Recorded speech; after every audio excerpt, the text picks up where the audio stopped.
So I think, what's that? Is this you? Someone handed me a bunch of these. Said the magician's right Is this, is this a religion? It's quickly becoming one, yeah.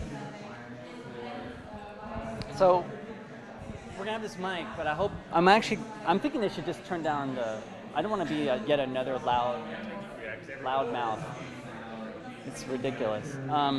But we need to pass it around so it can be recorded, what we're saying. We only have one mic, which sucks. But I think I'm gonna try to run it as fast as I can when people want to say stuff to each other. So I was talking to Elliot, and he's an interest in governance, but actually specifically he's interested in block power. Okay, So cool. that might be an interesting topic. Is there anything you want to bring up? Elliot? Lane Elliot. Sorry, we hadn't formally met. So we're not using the mic, but I have a loud voice. I think it's fine. We need the mic for the video. Oh, okay. All right. Yeah, so yeah. should I talk into the mic or? Let's get it started. Let me make sure it's on. Okay, it's working. It's working.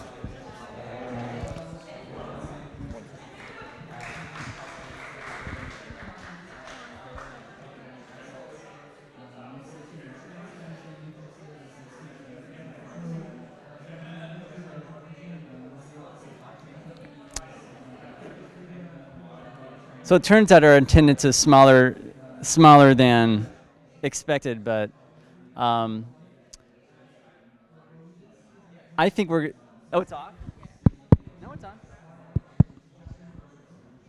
Check my. Oh, it's okay if it's not loud. It doesn't have to be loud. Yeah, it's fine. It's just us. Yeah, it's just us. Just keep the microphone close enough so it's on the, so that we have it recorded. Okay, so that's going into the recording. But Yeah, that's why. Yeah. And so it looks like we're interested in governance, but I want to see what you guys think. I want to talk about decentralized data access, and this is something Thomas J. Rush talks a lot about. And Jay is supposed to come, but if he doesn't, that's cool. Yeah, text him. See if we can get him here. But I don't want him to interrupt this really interesting governance conversation, so I think I'll hand the mic over to you, Elliot, and you can introduce what you're telling me. Yeah. Okay. I'm Elliot Olds, and I'm just pretty interested in how the Ethereum community makes controversial decisions. There's a couple examples that I've been thinking about. There's the parity funds and trying to unstick those. There's developer funding from Block Rewards, and then there's the ProgPow stuff. And like we were talking about earlier, I have followed the ProgPow stuff pretty closely, and it just seems like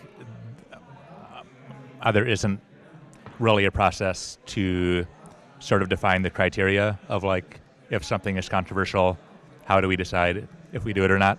And then also just how do we measure the sentiment? People are linking to polls on Twitter. They're doing minor voting, and it's just I think it's an interesting question. What's the best way to do that? So that's the general topic that I'm interested in.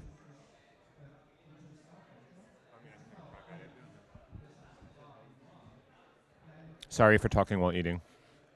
Need to have some lunch. I didn't get a good breakfast. They're very good questions.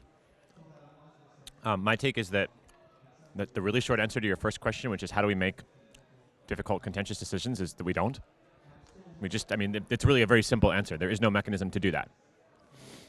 We're quite good at making relatively uncontentious technical decisions. We certainly have good mechanisms for that, like EIP process and all core devs. But I would say sort of by design, Ethereum governance, and this is largely true for Bitcoin governance as well, is designed not to ever achieve consensus on things that are contentious. That's by design. And there's reasons for that. We could go down that rabbit hole, and we could talk about possible mitigations if there are any.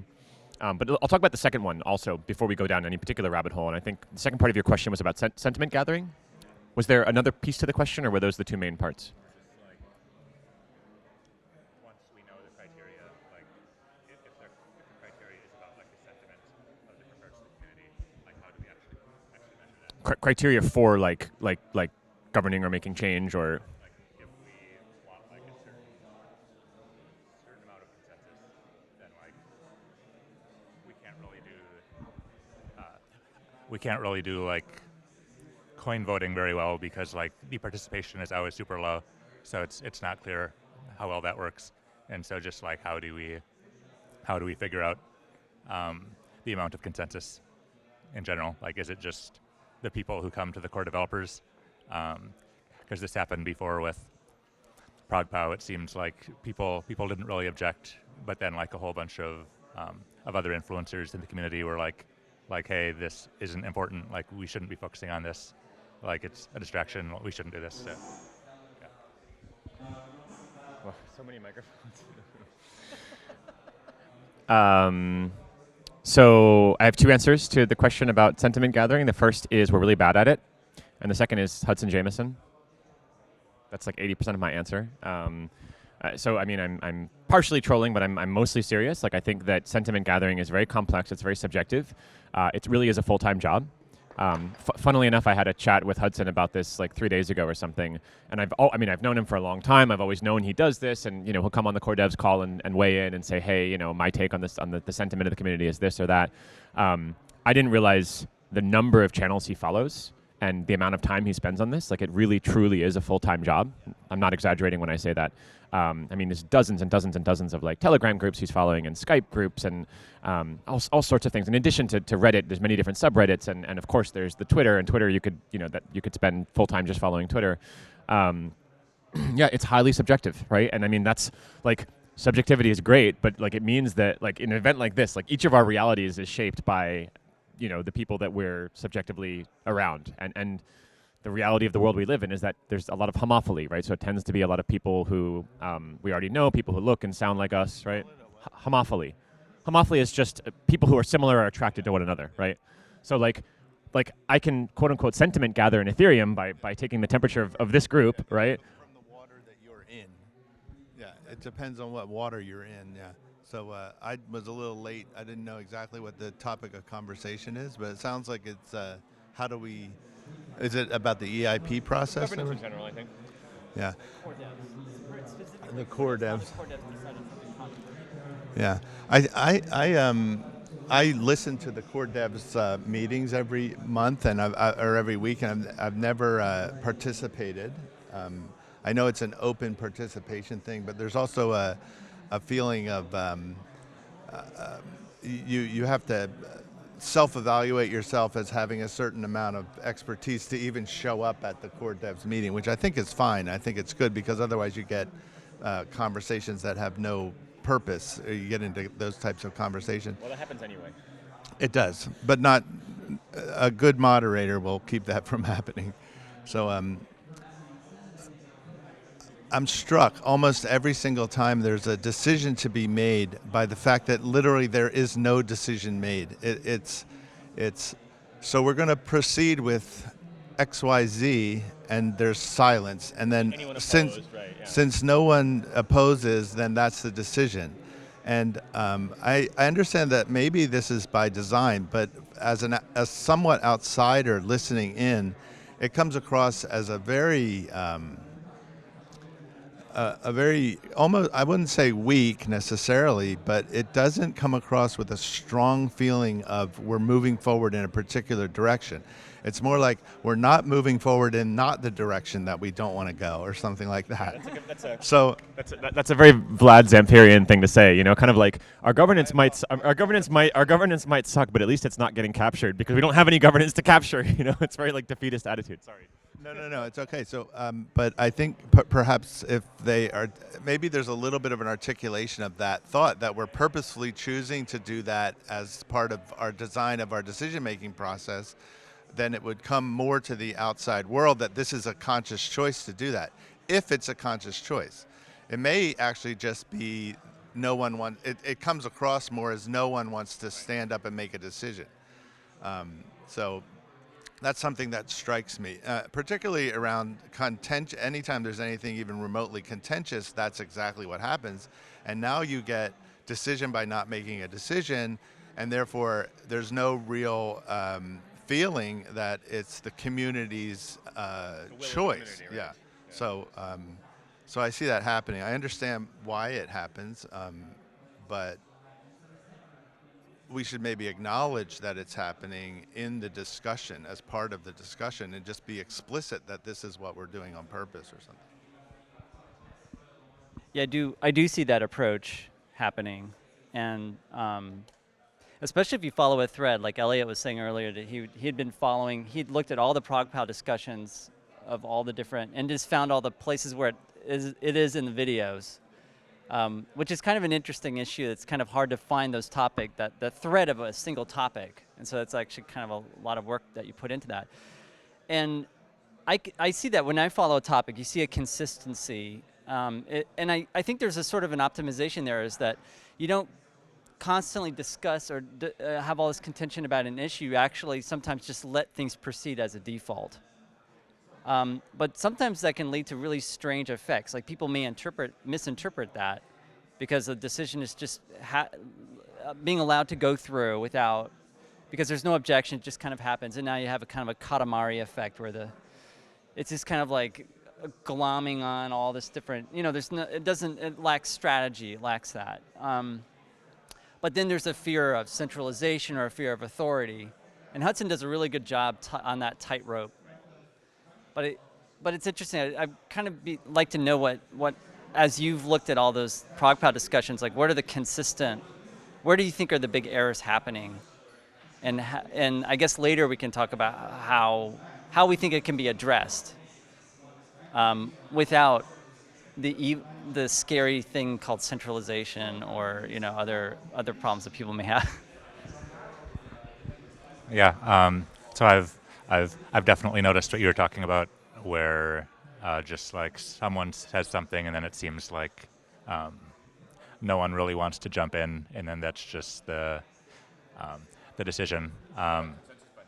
Yeah, and yeah, like it seems like it does give like a lot of power to whoever is like steering the discussion, and I agree that like Hudson in general like has done a good job, but it does seem like a risk that like if basically whatever he says, people are just like, oh, okay, it seems reasonable, like, and then that just becomes the thing.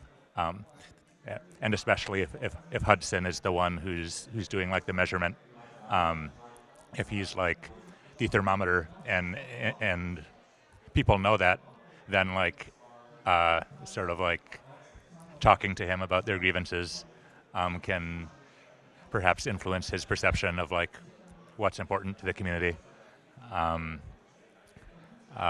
Yeah, and something else I guess I noticed is that it just seems like some issues that were relevant for ProgPow just like never got discussed. So like there was no discussion, as far as I could tell, of like conflict of interest, that like the miners, they obviously like have an interest in limiting competition.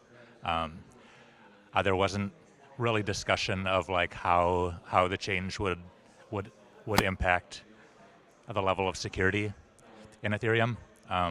So if you talk to the Bitcoin people, they'll say like it's actually good to have ASICs, and there's like a debate about this, but like it wasn't even discussed from what I saw, and I thought that was kind of strange. Yeah. And then the other thing I noticed is that there was sort of an idea that it was important to keep the miners happy. And something that came up was that like, because we're going to reduce the issuance, we should give ProgPow to the miners so that like they're not too sad about like, yeah, it's sort of like horse trading with the miners, and like, is that appropriate? Is an interesting question. See, and to me, as an outsider, this is exactly the things that I care the most about, right? I care about whether it's, I forget what was the first point you made was Conflicts of interest. was there conflict? I mean, obviously, that's the thing I care most about. So, and the fact that that wasn't discussed, you know, maybe I don't notice that that's exactly what wasn't discussed because I didn't go look through everything, but I want to know about that, and that's why my decision of whether or not I support that idea or not is, if I don't have that information, I'm going to assume the worst, most likely.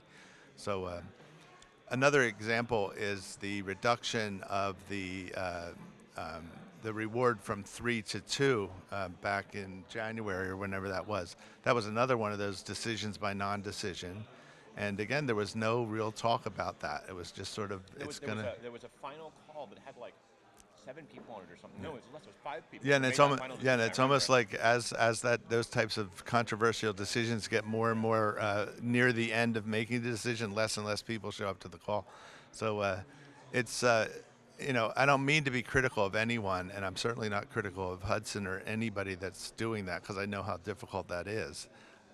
But from the outside, it's easily misrepresented for one thing. So when you look at the press, they always misrepresent it, and it seems that we don't protect ourselves from being easily misrepresented by not actually coming out and saying exactly what we're trying to say. So. Right, but exactly what who's trying to say, and who would be the one to do that? I mean, in a decentralized ecosystem, like we don't have a marketing department, we don't have a PR department. It's sort of like every man, woman, core dev for themselves, which I think gets right to the root of the problem, right? Which is that as like Peter Szilagyi, the lead dev of the Geth team, has like very eloquently explained a few times, like core devs get attacked in the press all the time. You know, if a core dev like Peter, especially Peter, right? Because Peter is the lead dev of the most popular client. If he says something even remotely contentious, or how do I put it, like says something contentious, or like even were to give assent to something, you know, like affirmative assent, like yes, I support this issuance reduction or whatever, then it's very likely that he'll come under fire for that. Like, that's just the way that the crypto press works. I think a lot of core devs are worried about legal liability protection. Just as one very concrete example, Ethereum Foundation does not extend any legal liability protection to any of its contractors. I can't speak for Consensus or other organizations. I think that's pretty crazy, personally. So what all this boils down to, this effect that you get, is that core devs are not politicians. They're sort of expected by people who want to see this process be more explicit. They're expected to act like politicians because this is all politics. They refuse to play that role. And as a result, you just get this like consensus by Hudson. Like Hudson is like someone is ultimately forced to like, you know, nudge the process forward, and that like ends up being Hudson for lack of anyone else. And like Hudson's not comfortable with it. No one's comfortable with it. But it's a bit of a stalemate situation, right? So yeah, we could talk more about why things are the way they are.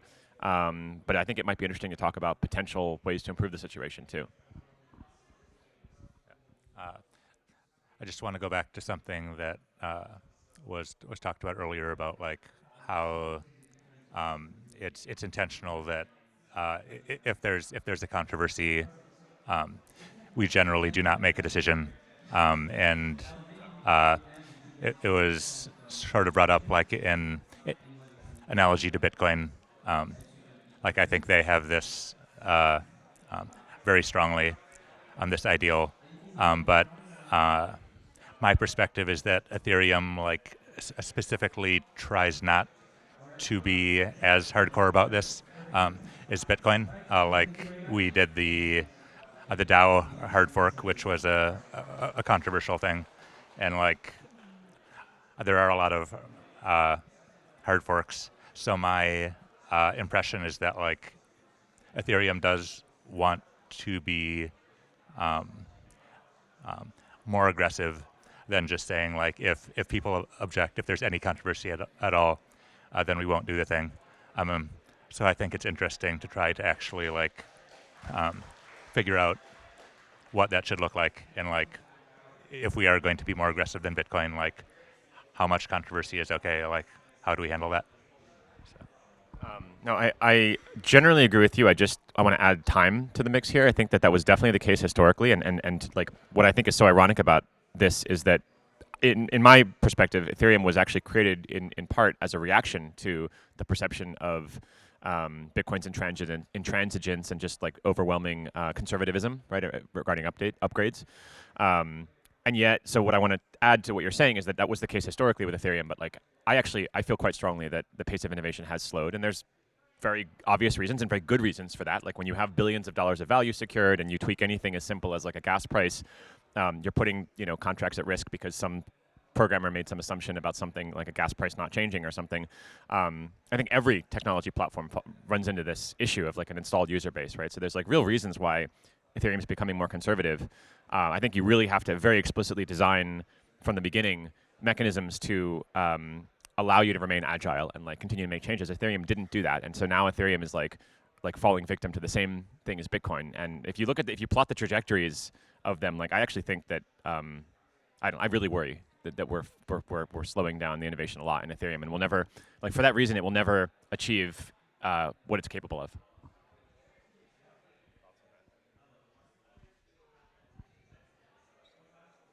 Yeah, I think it's a really interesting problem, and I'll go back to earlier the issue of strategy, because this kind of thing needs coordination and a strategist. And originally, when the white paper was produced and the original team were putting the protocol together and the systems together, it was just such a small group of people, and there were certain individuals in there who could push through strategy. And I don't know exactly how it went through, but I know, like, say, Gavin's personality, and just all these different strong personalities that were present, they were able to drive a strategy through. And I think that might be lacking now, and that we're just carrying on with the momentum of the original brilliant ideas, and we're innovating within that space, but that space is pretty clearly established and defined. But how to do that with maintaining our ethos, that's tough. So I think sometimes It's on, yeah. I think sometimes we're afraid of forking. So that sort of ability to move forward and innovate, it may be through a fork, and maybe we should become more comfortable with the idea of forking. Now, the fact that we have DeFi, the world's newest way of doing distributed finance, and we're going to change the finance industry, laying on top of this thing, choosing to fork is literally insane. But I think we have to learn to live in a world where we might be not so afraid of forking and allowing someone to go off and fork Ethereum, and if their idea is good enough to attract a big enough audience to bring along some of those DeFi things, then that's the way that we should just operate, because otherwise we won't innovate at all. And I think that is guaranteed to bring in some other chain that does the things that we're not innovating to do. So, yeah, I agree quite strongly with that. I think we should have more forks for sure. It's interesting how this, like back to Bitcoin, right? Bitcoin has this norm that like there's no basically there's no hard forks to like upgrade the network. That's like a norm that's emerged in Bitcoin over the past few years. There was a user-activated soft fork, right? Partly in reaction to this, because the miners were like, again, being intransigent and refusing to upgrade. We obviously still have like network upgrade hard forks, but we definitely have this norm that's emerged in Ethereum where like, yeah, forks are like considered bad. Like we were tossing around the idea of doing actually not even a ledger fork, just a code fork. This thing called Alternateth or Devtherium, or it has several names depending who you talk to, and like just viciously attacked by the community. And it's largely these kind of DeFi ETH is money types, who are just obsessed with this particular narrative. Regardless of the fact that like not everyone's on board with that particular narrative. Narratives come and go. I want to point that out as well. Like DeFi is a super new narrative. Like let's not forget, in the past, Ethereum was not fixing finance. Ethereum was like the world computer. Ethereum was Web3. Ethereum was a token platform. Last year it was NFT tokens and things. And then next year it'll be something else, I'm sure. And maybe it'll be something more fork friendly. No, I think it's a great idea. I think ProgPow is the best example of this because it's a mining algorithm. It's a proof of work algorithm, and there was clearly no consensus. It was like split down the middle, like roughly plus or minus. It was 50-50 in terms of like core dev support and like community member support. Like, I actually think in retrospect it should have just been a fork, and I think that the community would have maybe sorted it out already. Yeah, when Ethereum Classic forked off, that was it was unpleasant for the community, but it didn't stay that unpleasant that long, and then it just kind of became what it is, and everybody who went that way is fine. You can go that way. We're collaborating even more closely. Yeah, now because we see that the community heals itself if it's necessary to heal itself, and if it can't heal itself, then it doesn't heal itself, and it becomes a different fork, and that's just the way it is. And I think we should not necessarily embrace that. We should always try to avoid that, but we have to understand that that's how people are going to innovate, I think, in the future. It's an imperfect metaphor, but it just struck me. It's like staying in a crappy relationship just because you're like afraid to end the relationship. Like when everyone would be better. You'd be better on if you were to go your separate ways, And like again, that's the beauty of the fork is that in a relatively like in a bloodless way, we should be able to, I was thinking more like a non-monogamous relation. Yeah, this is starting to sound like polyamory, actually. Yeah. No, but I think technologically, I think this is where it's going. If you look at all the big, like the major next generation platforms, and now Ethereum 2 is talking about execution environments. And I just think that's where things are going. And if there's any way to mitigate or make migration or make a fork a smoother transition so that the users and the dApps and everyone can decide whether they participate, whether they want to be on both, what they want to do. Because for users, I think it's very difficult, this notion of a fork, and everyone's terrified of a major fork, like especially now that we have make or die and things like that. It's just, I call it dire, making forks less dire. Yeah. Because it just seems very dire, like the idea. And if there's anything that we can do technologically for that, I think that would mitigate a lot of our stress about it. So, yeah, and user adoption is not exactly helped by forking, obviously, either. So. Yeah, that's a valid point. It makes UX harder. Like all the wallets need to support multiple forks and issues with things like replay attacks and transactions on one chain being played on the other. I just wanted to respond to what Jamie says. I agree with what you're saying, but at the same time, it's only going to get worse. So actually, I think we should just rip the Band-Aid off. We should just have a fork now, like have an actual state fork now, and then we will learn so much from it. It's like, again, an imperfect metaphor, but it's like I think California would prefer to have a 6, like Richter scale 6 earthquake today, to prepare it for the 8 that's going to come later, right? Like it will make us stronger, really. I don't know how to respond to that. Do you want to respond to that? I mean, how do you feel about that? Like in terms of forking, do you think forking is that dark thing underneath that everyone's afraid of? Yeah, I'm in general like a big fan of forking for governance purposes. I see it as like the superpower of like crypto. Where like crypto, it basically enables this association or like associating with the fork that you want, and this is like how decisions can be made. And I feel like people are too afraid of this. They're sort of like still locked in the old paradigm, and they're not really like accepting the superpower that crypto gives us. Except I do agree with you that I think it would help a lot if we had like forking infrastructure, or if we sort of like designed our wallets and exchanges like with forks in mind, and possibly we even have like a EIP of like how forks should be structured or something, so that like everybody understands this is how they're going to look. Yeah, I guess my other thought is that like I would be a little concerned about doing a fork over ProgPow, just because like I think they do have costs as well, and it seems just sort of like a trade-off. Like if the network were to split into and the halves were equal, I would actually rather either outcome on ProgPow happen and us not fork, just because I think like the network effect it is like kind of a big deal. So.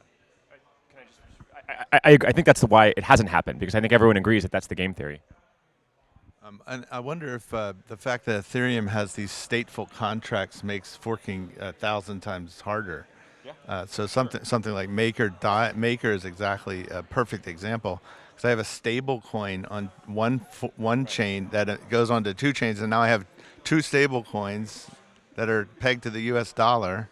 Hey, let's fork 25 times if that's the case, right?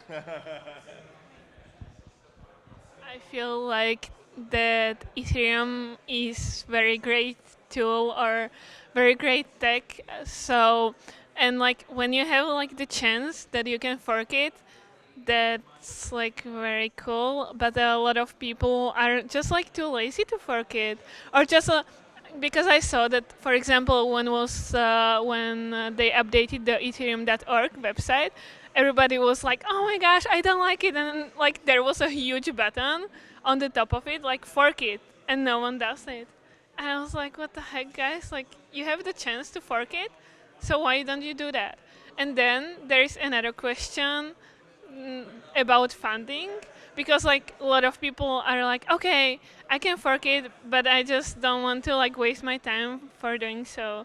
So there are so many people that are like willing to fork but don't willing to waste their free time or their like brain power and stuff to do so. But I think you have to build that into your understanding of what it means to fork. You have to understand that you have to not be afraid to be able to fork if you choose to, but you take the consequences of going off on your own fork if you fork. And the most likely consequence is that no one will follow you, and then you'll have a nothing fork, and that's fine. That's totally fine, yeah. If your idea is good enough, people are going to come along with you, and then but we should be aware of and more welcoming of and more accepting of the fact that this possibility is here, and invite people to fork if they choose to fork, and then let them, does it have an effect on the main network? I think that was a little bit of your concern, was that they both go to half population or something like that. I think if you look at, I don't have any numbers to support this, but if you look at the classic fork, it maybe went 90% to the main chain or the non-original fork and 10% to the original fork. So the whole ecosystem was still at 100%. And that might be how forks work, but we haven't experimented enough to know that that's what it is. Or it may be the case that we got 110% of the whole thing together when it forked, because it relieved some pressure that was pushing down on the total value or something like that. But we'd never do those kinds of experiments to know what that looks like.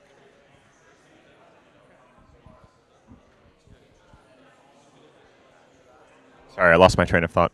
I think that like the thing about like forking or like being in Ethereum community, it's a lot of about personality, because I saw it like I'm on the Twitter daily and I can see like who's shit posting more on the Twitter. It has like bigger power, and it's all about like your personality. Like the more you shit post and the more you are like wasting your time on Twitter, the more famous you are, and the more there is like bigger chance that you will get listened. So that's how I feel about forking. I mean, that's true, with the caveat that there are people who just don't take Twitter seriously. Like certainly many people do, and to like a naive outsider just peeking through the window at like our ecosystem, they're going to see certain loud voices who have a lot of followers on Twitter, and they're going to assume these people are like influential and important. but I guess what I'm getting at is like I know a lot of the like core dev types are a great example of this. Very technical people, they just scoff at Twitter. They think Twitter's a huge waste of time. And on the contrary, the people who are the loudest on Twitter, they disrespect them the most, and they think that these people, like you said, are just wasting their time on Twitter. Forking is very, like, technologically it might be pretty easy to fork. I mean, it's a single button on GitHub, you know, like to your point, like click fork me, right? But like it's more social than it is technological, and the social part is very hard. The social coordination is very hard. Most of us are very bad at it. You're putting a lot at stake when you do it. I think your example of Ethereum.org is good too. Like, so this gets even more complicated because then, yes, I can fork the code and the content, but I don't control Ethereum.org. The Ethereum Foundation does, and the Ethereum Foundation is not accountable, you know, or transparent about how they decide things. So what's the point? You know, are people going to use it? And it's the same thing as if I fork the Ethereum token and an exchange decides not to list it as ETH but something else. You know, like I don't control that. Yeah, the name Ethereum, I think is the critical one. Is like, what is Ethereum? And like ETC, it's really an interesting situation. They're able to use the term Ethereum, but that was really, I found that to be a very diplomatic and mature thing for Vitalik and others who were deciding on this to allow that to happen. And I think a future fork should and could and should use the term Ethereum. If it is an EVM, and it pretty much has a lot of the concepts and follows some of the ethos at least. But like to your point earlier about like that it's, I guess you're saying it's cultural. I kind of see forks as a little bit more like philosophical or moral. It's like you have a set of values that you feel close, you affiliate with the blockchain more than almost any brand. Like you think about how I feel about, you know, like the brands I love, you know, all of us have some brands that we like, that we've been brainwashed sort of, but we also think there's some kind of ethos sometimes in these brands, like say Apple Computer. But like, I think blockchain has so much of that, and it's so attractive with almost accidentally, like Bitcoin just accidentally has created like literally one of the greatest brands ever. It's like a moral, it's a church, it's like your set of ethos. Yeah, it's brilliant. But that's because the idea is so powerful. The idea is so powerful, and it's not so complicated that you can't understand it almost right from first moment. And I think that if you're choosing to fork, you better have a pretty damn good idea of why you're going to fork. So. Better have a good religion. Yeah, like back to the Bitcoin, I think that a lot of, like I hate Bitcoin community because like for example, I'm from Slovakia and I'm from Bratislava. Oh, I'm so sorry. Yeah, but I can see like a lot of people that are coming to our meetups because we are organizing a lot of meetups, and they're like, yeah, they hold Bitcoin. They bought it like back in like 2014 when it was like big boom of Bitcoin, but they have no idea what blockchain is. And I feel like that's like Bitcoin community is all about like if the price is going up or down, and that's all what they are talking about. Like I feel like they have no idea what the tech is about. So that are my feelings about it.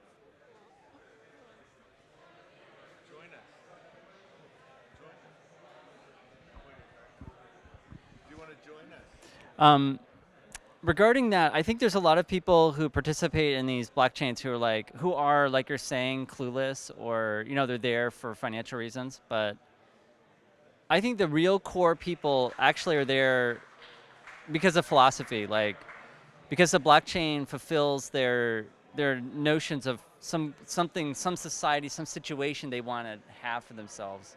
And Ethereum, when it happened, like it really fulfilled. A lot of people could see that. And the greatest split of Ethereum was driven by a philosophical difference. How do you deal with theft? Like there's theft, and then like, do you address this? And does the community say, no theft, we're gonna break it? And that, you know, that kind of proves it, right? It's so interesting. when that happened, I was very engaged with the chain at that time, and my thought was code is law. Absolutely, 100%. Code is law. That's the way the code's written. That's what happened. I really want to go with that chain over there because that's my philosophy.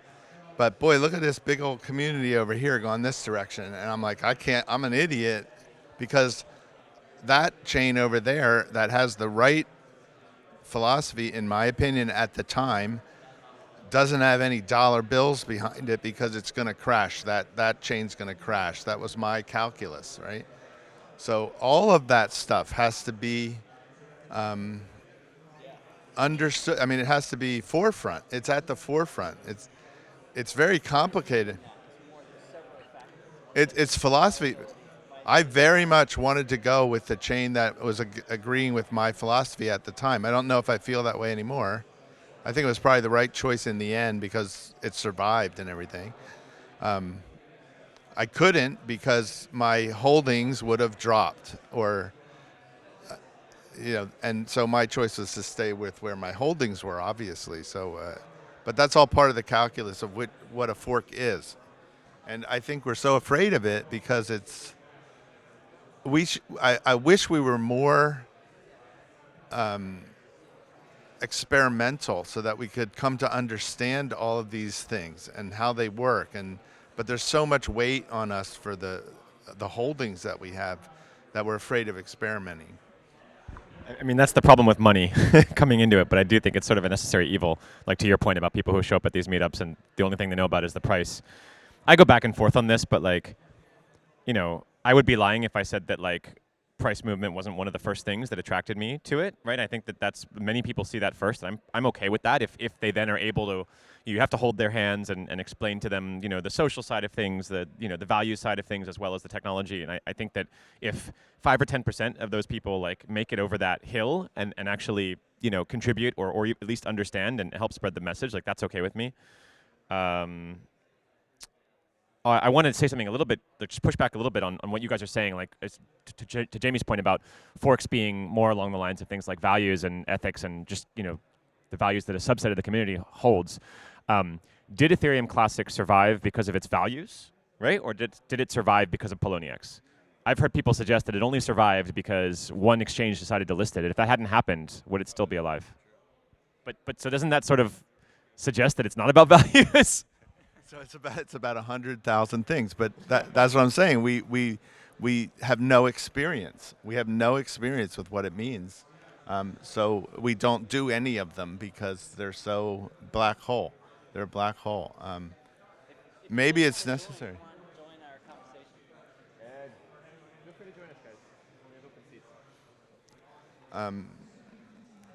I don't know. I'm probably living in a dream world to think that forking is ever going to be something that groups of communities can navigate without vitriol. I think vitriol comes into it's a breakup. It's a divorce, basically. So.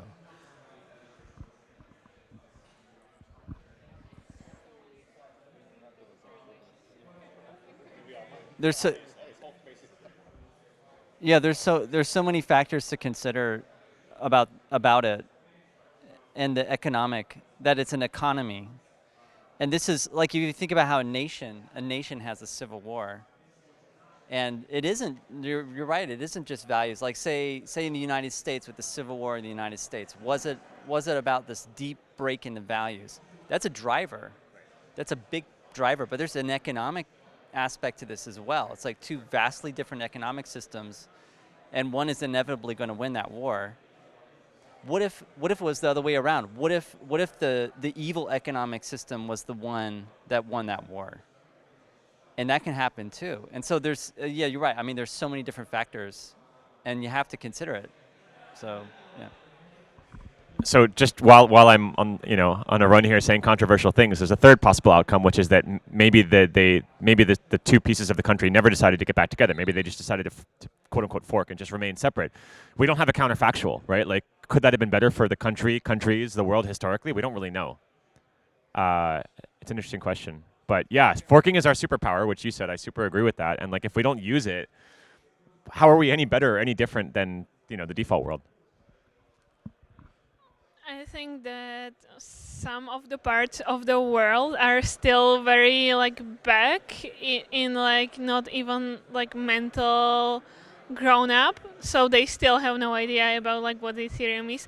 And right now we are talking about, for example, ETH 2.0 and those super high tech things. So I think that we still should like slow down in some way and like learn people like how to use it and like how make this tech kind of easier and more simpler to people who, for example, has have internet or like but like have no idea like anything like, about like financial and like financial education and like tech education. So I think that like we should like focus to like onboard more users and like make things like educate people and like make it more simpler rather than trying to like build some like crazy governance all over all or on the top of the Ethereum.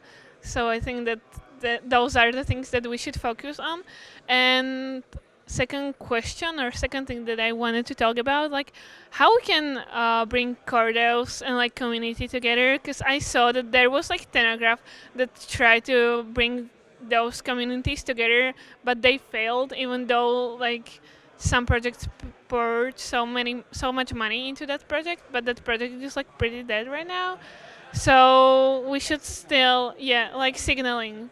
So like how can we make this AIP process make easier, or like how we should like vote, like make voting easier? I don't know if I'm like jumping into another topic. Yeah. Because it does. I mean, this does relate to what the ProgPow issue for sure, because there's been, and same with the DAO, the original DAO, like they're on-chain signaling. So yeah, coin vote, and like how do we how do we build legitimacy on that sort of thing? Because there's, I think it is kind of dead. The notion of signaling. I think there is, like, there's a lot of confusion about how to create a formal process of signaling, and I think a lot of people don't even know how to make a decision about that. Also, like, who's going to lead that? How is that decided? So I'll just bring in my experience with the DAO when I was part of the DAO. Before it got crashed, that's the whole point of the DAO, was to make decisions about how to spend that money that was collected. And this guy made this magnificent website. I cannot remember the name of it, but it allowed people to submit issues, basically get sort of GitHub-like issues, and then people could vote on how they felt about it, and they could just vote by moving a sliding bar back and forth. And then you'd see these big piles of people like accumulate on one side or another side of the issue. And each issue was sorted by total number of votes or something like that, so you could see the most active issue really easily. And it was really beautiful, and it really worked. And it felt like if the DAO wasn't necessarily coming to decisions, at least everyone was getting a really good view into what a lot of the other people thought about each issue. So you may or may not have arrived at a final decision, but you knew that this one issue had 80% support or 80% against or something like that. And that mechanism was really nice. And I don't know whatever happened to that. Let me say one other thing. And then in the DAO, the original DAO, there was, you would vote with your tokens, and you would, that system was off-chain. But the original DAO was a voting mechanism to decide how to spend money, and it had to have a quorum and all of those things. And prior to the DAO crashing, that was not working at all because no one was voting. So there's like the whole point of a quorum and getting enough people to get interested enough to vote. So that was a real problem. Today, I don't see any real mechanism at all for gathering information about what people think, really. The tool that you've been talking about, it calls Kiala with K, and yeah. Okay. Because with Kiala and Telegraph actually started to use that, and they're just trying it out basically. And you just like write your like issue, and then you can like move the things around. Yeah. So I was reminded of an issue that I saw while I was paying attention to the ProgPow stuff. It seems like a lot of the core developers have like a pretty strong bias against like anything that happens on Twitter, and it's almost like they view it as like Instagram or something. It's just like some like social media thing that like isn't really serious. And I think this is a bit unfair because like if you look at like the actual people or a lot of the people like who do get attention on Twitter, there's like the CEO of like Gnosis, like a lot of like really good researchers like Phil Diane, and just like a whole bunch of like pretty like meritorious people in the crypto industry use Twitter, and then I just see it like dismissed a lot, just like as like, oh, these people on yeah.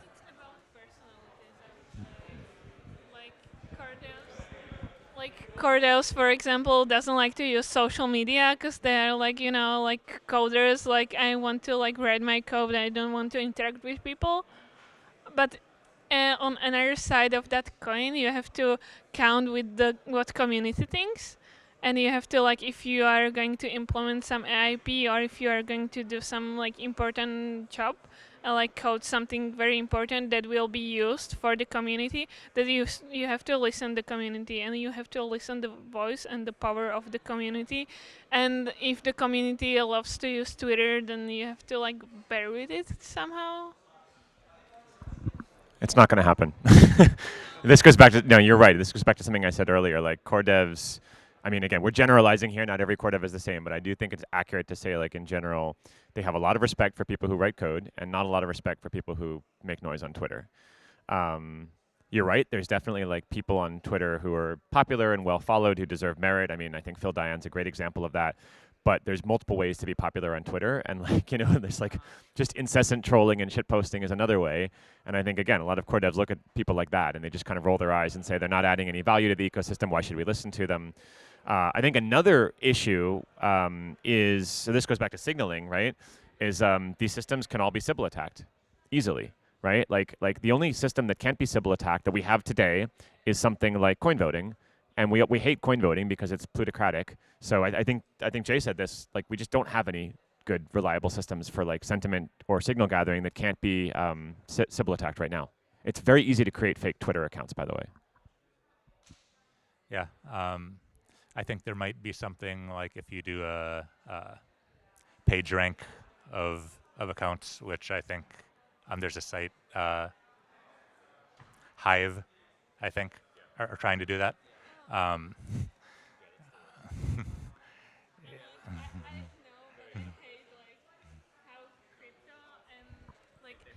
I just hate Haiwan just because they want to connect the world crypto and influencers, and those both words that just doesn't make sense together.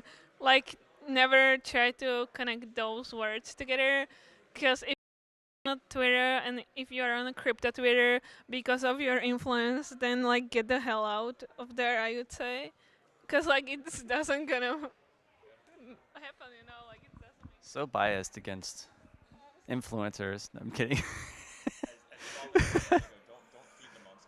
Yes.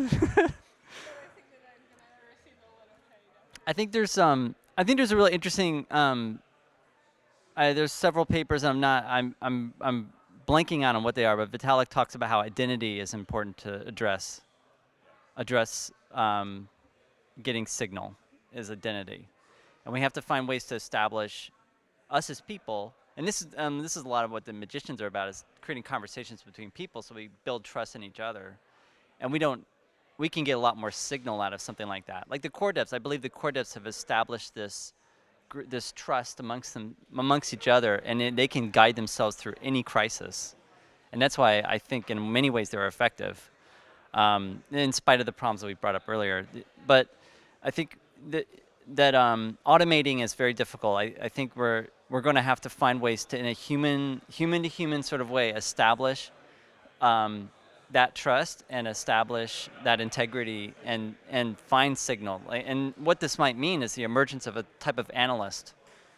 Somebody who can really, like, we're saying Hudson follows the feeds. I mean, we all follow a lot of these feeds, but it's really hard to know who's really able to do that. And definitely somebody who's facilitating decision making shouldn't be the same person who is tapping the feeds out there. Like, maybe there needs to be an emergence of some process or some role that can, in a very effective way, gauge sentiment. And, huh? It's called a whip. Oh yeah, whip. Yeah.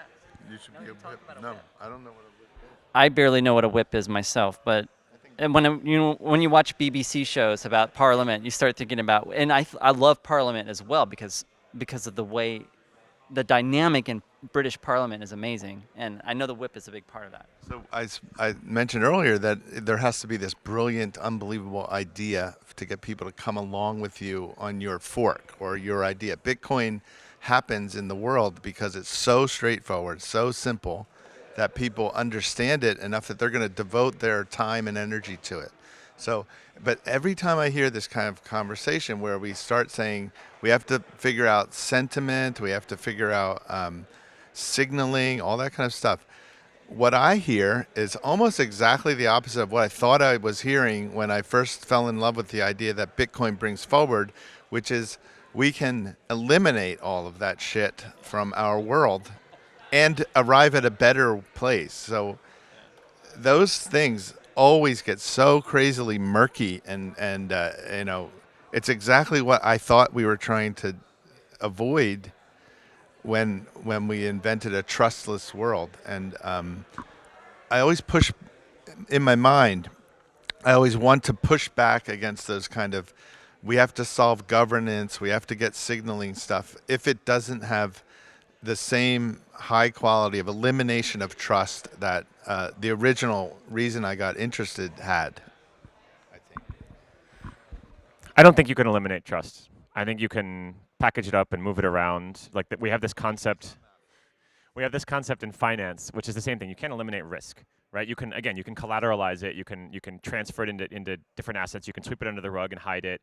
Risk and volatility, they're the same thing, right? All you can do is just move them to someone else. It's like a game of hot potato. But you can't, like, it's like preservation of mass or heat or whatever in physics. Like, you cannot make risk go away. You can't make trust go away. I have this like fundamental belief.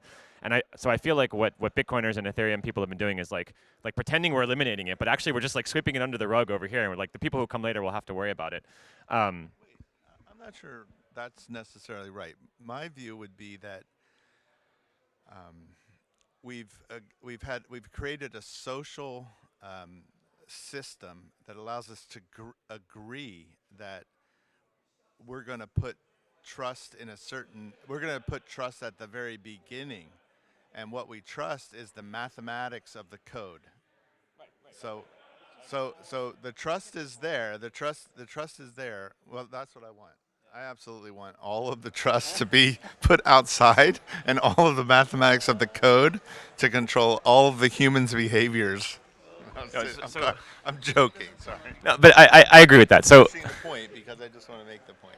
We can't eliminate trust, but we can be explicit about it. Some Bitcoin personality, back to crypto Twitter influencers, was tweeting the other day saying something like, Bitcoin is not less risky. It's just that it's like parades its risk. It's like, look at me, I'm risky. Come embrace me. Whereas like, the modern financial system, like, again, it's like hiding risk or like sweeping it under the rug or something. So like we can be upfront about the risks.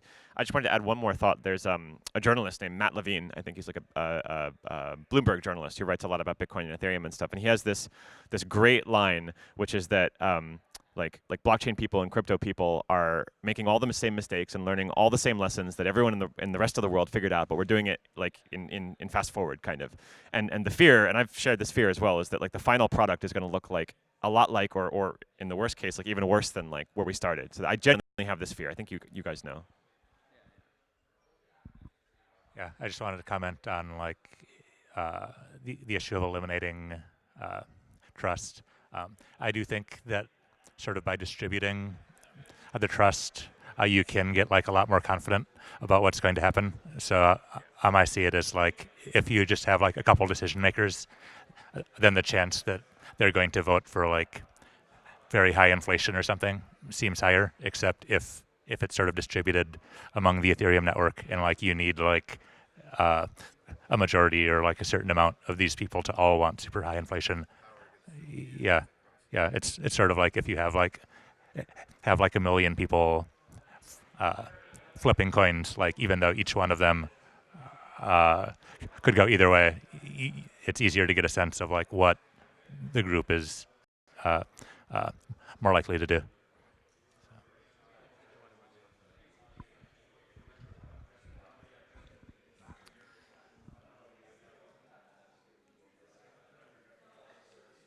Yeah, it's interesting with trust. Now I'm losing my thought. I lost my thought. What were you? I've lost it. I also had a comment on the sentiment stuff. I think it's possible that prediction markets can possibly be helpful here. So they're very good at resisting manipulation. They're not perfect, but they're like I think they're better than anything else we have. It's just a question of like, can you come up with questions to ask them that correspond to the kind of things that we want to know. And that reminds me of that. I forgot the name of that type of democracy which uses prediction. Yeah, futarchy. Just sounds ridiculous, but I think there's definitely applications of it. The way I see these things, it's like revolution, right? Revolution wants to change society, but it just relearns the same old lessons. But the key to it is that you're getting rid of the cruft, and you can actually re-engineer things. And it's there's legacy, the notion of like, do you work on the legacy system and keep improving legacy system, or do you just break away and try a new product or a new language, a new system, right? And that's exactly what's happening here. I mean, it's the opportunity, we have an opportunity to create a new system, but we're not going to change very much about human nature. See, I hope, and I'm not sure this is true, but I really hope that the fact that we hash data and come up with a mathematically pure truth, it's not a truth, but it's the best truth we've ever had in human history, in my opinion, because we have a very large number of people agreeing that it's correct, and then we hash it, and now we can't fake it anymore. So that tool, I hope, helps us not repeat exactly the same mistakes that we've always repeated because we didn't have a better tool. We try our best to build these social systems that do what we want them to do, but they can be corrupted because the information flow is not as clear as it needs to be. And I hope that this allows us to have an information flow that's as pure as we think it is, and thereby we can not repeat these same mistakes, because we can, if somebody says, I never met with that guy and got a bribe, I can say, look right there, block 6, transaction 300. That's exactly right. And each new tool enables new types of coordination systems. If you think about economics, like managing an economy. Managing an economy only became possible once telegraph, the original telegraph happened, not telegram. But yeah, that was only possible once once you actually had like much closer to real-time information. Before that, I mean, economies were managed, but it was such a different game. Yeah. And then as those systems got better and better, now, you had telephony, then you had computers. Computers gave you the ability to simulate and, understand things a lot more deeply. Yeah. Is this an order of magnitude improvement in our information flow? And Yeah. does it bring us new capabilities in Yeah. governing ourselves? I think the cryptography aspect is the integrity. To me, I see it as less about communication, because we have so much communication. But what it brings to the table is integrity. And data integrity, like the relational database, like created data integrity that blew the doors off and led to like corporate, like this amazing corporate thing, right? Like I see this modern corporate, this vast corporations is driven by the relational database. I think the blockchain is a similar level of, because it brings information integrity, um, and and the keys of transparency. And so those properties, I think, like really could change the game. But like I said about human beings, we're going to do all the normal human being stuff, and we have to be ready for it. I think it could be a total disaster. Um, I mean, we're kind of drifting off topic, but did you want to talk about data integrity? Are you okay? I guess we're kind of close to being done. I mean, do you guys have anything else to bring up? Can I talk briefly about the magicians? Yeah, let's talk about the magicians. To the 7 people watching here, we'd like to make it 14 in Japan. So join our conversation. I love the magicians because their goal was always, as Greg Colvin said, to try to figure out what we're doing here. That was the first thing he said at the first magicians meeting I was at. He spoke the keynote address. He said, "Why are we here again?" Which I thought was really funny. You know, we're here to have conversations about this kinds of stuff, and I think it's important that we have voices that are maybe not in the core devs, not in the corporate world, not, you know, people that just have things to say. I'm sure there's many people, and I invite anybody to join this same thing in Japan if we do it again. So. Yeah, on the note about Osaka, we really want to facilitate people to go to Osaka and to be in Osaka because it's very expensive and confusing. And there's actually a proposal, and I've been thinking about it a lot, is how do we create a scholarship or some kind of program to help people go to conferences, like say Laura Donna, who has put together some really interesting technology recently, but she wasn't able to attend any of Berlin Blockchain Week. And she mentioned that she's busy, but also didn't have the money to do it at this time. And so I feel like we need to really work on facilitating, like, and trying to get as many people to go to these things as possible. And you know, not all of us many of us are independent. Not all of us work for the foundation or other companies that have a big budget. So yeah, but yeah, I think with magicians in general, like, it ebbs and flows. Like I think, you know, this year magicians was smaller, but I think a lot of people got involved with the magicians actually ended up like being deeply and got involved with EVM and got involved with the core devs discussions, and that was very interesting to see that play out because I think I don't know if you noticed it, but did you notice some new people showing up on the core devs calls in the last couple of months? I haven't. Oh, okay. I sort of stopped. Oh, you stopped watching? Yeah. Well, the composition of the core devs shifted a little bit because you had some new voices in there.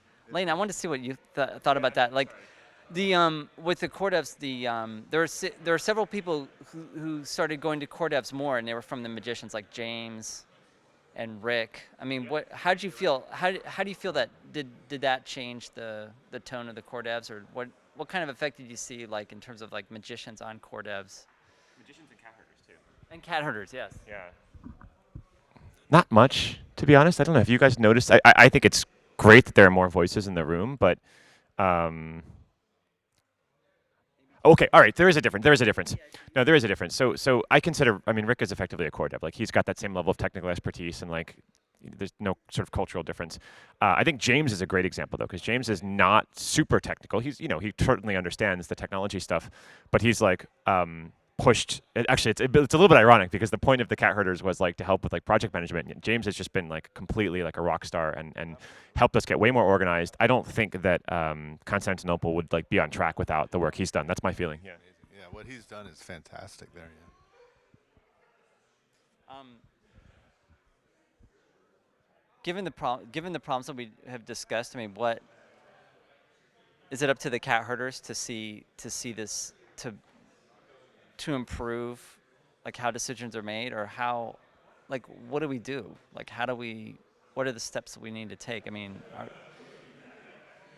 is it unfair? You seem like it's unfair. It's such a hard problem. Like, I mean, the cat herders are amazing. James is amazing. Like all these resources are at the disposal of the core devs, and for that matter, the Fellowship of Ethereum Magicians is amazing.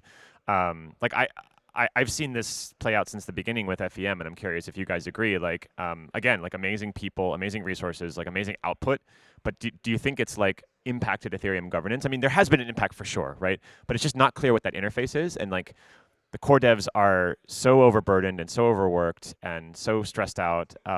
Like it's not clear that they're really receptive to input from any of these groups, and I don't blame them, right? It's very hard to ask how you fix things when, again, like there's no decision-making framework and there's no one in charge.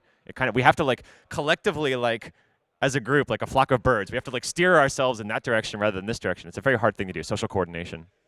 And I don't know. I was telling Jamie earlier that the existence of the magician's website for discussion is a clear win. I mean, that was a really nice win, actually.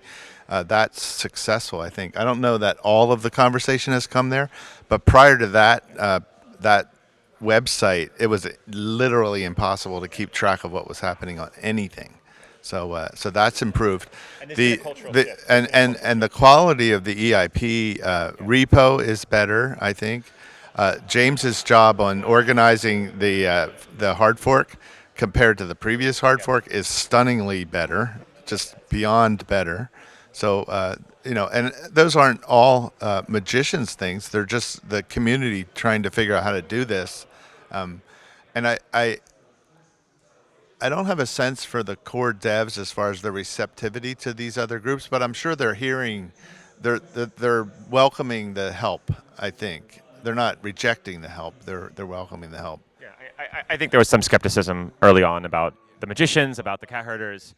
Yeah, but I mean, I do think that over time, as these groups have like proved value and like built a brand and trust and stuff, it's changed. I just wanted to add something here, which is that despite the backbreaking work that James is doing, he's not being paid to do that work. No one is paying him. Like, someone step up and like hire this guy and like pay him for this hard work he's doing, because he's going to stop doing it. Like he's like a human like anyone else, and he has like bills to pay, you know? It's just so sad to see this again and again and again. Yeah, I feel like pontificating on this one. Please. All right, lean in, everybody. I feel like it's ridiculous that there's not more, that people are not being compensated properly for the work that they do, and there should be no one in the community working hard without getting paid to do it. I'm just going to go for something super controversial. So there was this proposal by James, and maybe partially by you, to put, what was it, 2025, right? I'm not going to pontificate at all about that particular choice, but I just wanted to say that there were 8,893 original accounts that held Ether, of which about 6,000 still hold Ether of the same amount that they had on block 0. So I would propose, instead of 2025, that we just like take like X% of that money out of there and just give it to devs. But it's totally ridiculous to say that. And Jamie's gonna scold me, but that's all right. 2026. I think it's a really interesting idea. It's sort of it's sort of like an inflationary event. I mean, there's definitely a community sentiment against inflation. It's very strong, but inflation has the power to make you move your money, and that's one of the greatest things about it. And I think there's a real denialism about macroeconomics here. So, I'm just going to disclaim having said what I just said, so that when the crypto press reports some bullshit, yeah. Go ahead. Come on. Yeah, I think we're terrible at economics. I totally agree. Like, inflation is not your enemy. A little bit of inflation can go a very long way. I think in James's proposal, it was like 0.0 something percent, 0.05%, something like that, which was something in the tune of $21 million, or maybe it was, I'm probably not getting my numbers exactly right, but it's true. Like in a network as big as Ethereum, where we're paying many, many, many millions of dollars, I think it's like $100 million a year or something to miners, like a tiny little slice of that could go a very long way. I definitely lean libertarian. I definitely lean like small government, like small budget. But there's a big difference between 0 and like whatever budget the U.S. government has, like $1 trillion budget or hundreds of billions of dollars. Like I think that we could, like a little bit of that money in the right hands would go a very long way. However, the governance of it is really, really, really, really hard. Like I personally, no, exactly. Like I love the idea, and I did help James with the proposal. He explicitly decided to say like he's like there's a line in it that says something like this is not about the governance, and I'm like I'm not going to support it until I know what the governance is. Yeah, that's the hard part. But you could also just just have a multi-sig with some people we trust as like a minimum viable governance as a starting point. If it grows to millions of dollars, okay, that gets risky. I agree. Yeah, I think back to the human being thing. I mean, of course, there's people who will agglomerate power, but I think it's not. There's a long history of how to manage resources, and I'm sure we could figure it out. We're resourceful. We can figure it out. And I would love to have a British Parliament. Like, I just love watching British Parliament videos. I mean, it's so great. They get up and they stand, and it's like it's crazy. Yeah, but I don't know how you get that with online. But I think we're kind of drifting away from our different relevant topics. I mean, should we wrap this up, or what do you guys think? Oh, you're gonna. Oh, I'm definitely gonna miss that. But I'll watch something else. I don't watch people on a TV screen, huh? I think we should wrap it up. Do you have? I mean, I think you. I mean, you opened this up with really, and earlier we had a really good conversation. But do you want to close it with something? Like in terms of ProgPal, your findings and what you think about it. I'm gonna force you to do it. Yeah, I think we basically all agree that just this issue of how to make controversial decisions is like extremely hard. I'm not sure like we know that much better how to solve it now, but I think maybe just like having more conversations about it in the future, trying to make what little progress we can. Or you could just do it Polkadot did and just all your governance on chain. It's a terrible idea. But. Yeah. Well, I would like to say one last thing about Polkadot. It's a very interesting thing I found out this weekend about Polkadot is that they are creating something called a council. Yeah. And I think that is such an interesting notion. Yeah.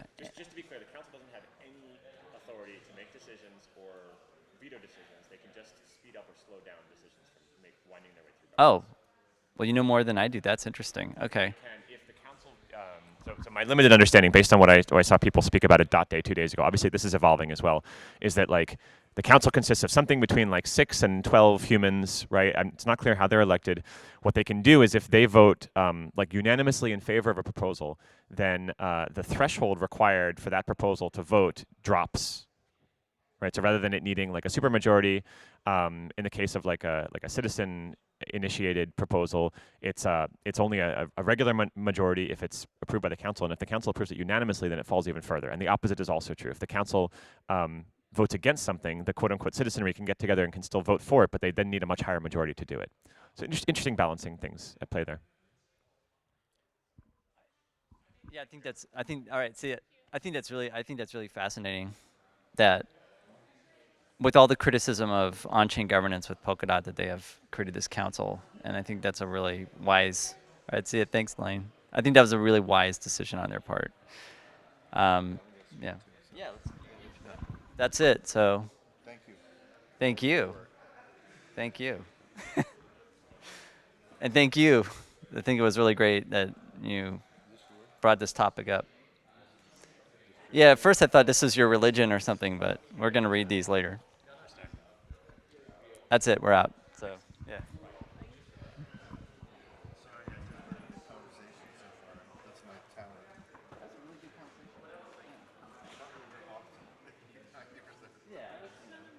hard to, yeah. I'm glad we had a couple people come, able to discuss these issues. Oh, it was really good yesterday. Yeah, it was like yesterday we had like 30 people. I mean, we have real business. Because, like, this is just, like, almost like a panel talk. I mean, yeah, we have real business. You know what the best thing that happened yesterday is they had a ENS discussion led by Makoto, but there's this team that's going to be at